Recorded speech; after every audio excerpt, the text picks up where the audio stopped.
ایک شخص کی شادی ہوئی تو باوجود مالدار اور صاحب ثروت ہونے کے بیگم کے نان نفقہ کے حوالے سے بڑی کنجوسی سے کام لیتا تھا۔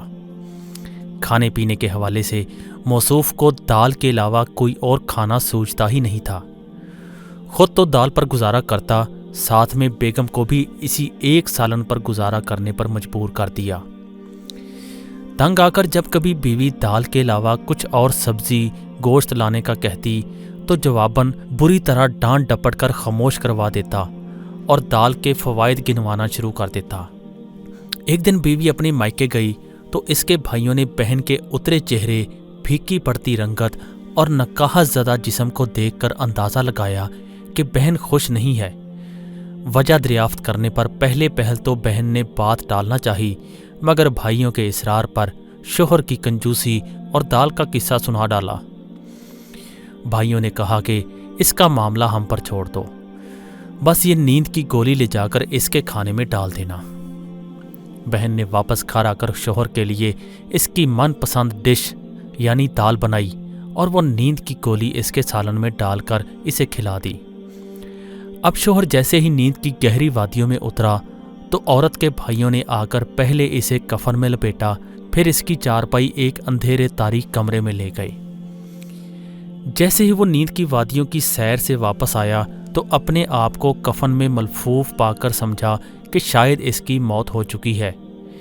اس کے اس گمان کو یقین میں بدلنے کے لیے عورت کے دونوں بھائی دنیاوی منکر نکیر بن کر حاضر ہوئے اور سوالات کا سلسلہ شروع کر دیا۔ تیرا رب کون ہے؟ کنجوس بولا، ربی اللہ۔ تیرا دین کون سا ہے؟ دین الاسلام۔ نبی کون ہے؟ محمد صلی اللہ علیہ وسلم۔ جب ان 3 سوالوں کے جواب دے چکا تو ایک چوتھا سوال داغا گیا، دنیا میں کھانا کیا کھاتے تھے؟ اب کی بار جواب دیا، میں نے تو کبھی دال کے علاوہ کوئی کھانا چکھا ہی نہیں۔ اب اس جواب پر یہ کہتے ہوئے اس کی پکڑ ہو گئی کہ دال کے علاوہ کبھی کچھ کیوں نہیں کھایا، جبکہ اللہ نے فرمایا ہے ہمارے عطا کردہ پاکیزہ رزق میں سے خوب جی بھر کر کھاؤ پیو، لہٰذا اب تمہاری سزا یہ ہے کہ تمہیں قیامت تک کوڑے مارے جائیں گے۔ اور یہ کہہ کر اس پر کوڑوں کی ایسی برسات کی گئی کہ بیچارہ بے ہوش ہو گیا۔ اب فوراً اسے واپس اسی جگہ لٹا دیا جہاں سویا تھا اور واپس کپڑے تبدیل کر دیے۔ جیسے ہی اسے ہوش آیا تو درد سے کراہتے ہوئے بیوی کو سامنے دیکھ کر حیرانی کے عالم میں بولا، ہیں میں زندہ ہوں؟ ہاں تمہیں کیا ہونا تھا بھلا؟ بیوی کہتی، ٹھہرو میں تمہارے لیے دال بنا کر لاتی ہوں۔ یہ کہہ کر بیوی مڑنے ہی لگی تھی کہ فوراً اس نے چلاتے ہوئے آواز دی، نہیں دال نہیں، دال کا عذاب بڑا سخت ہے۔ اللہ نے فرمایا ہے ہمارے دیے ہوئے پاکیزہ رزق میں سے خوب کھاؤ پیو، اس لیے میں گوشت لے کر آتا ہوں، آج وہ پکائیں گے۔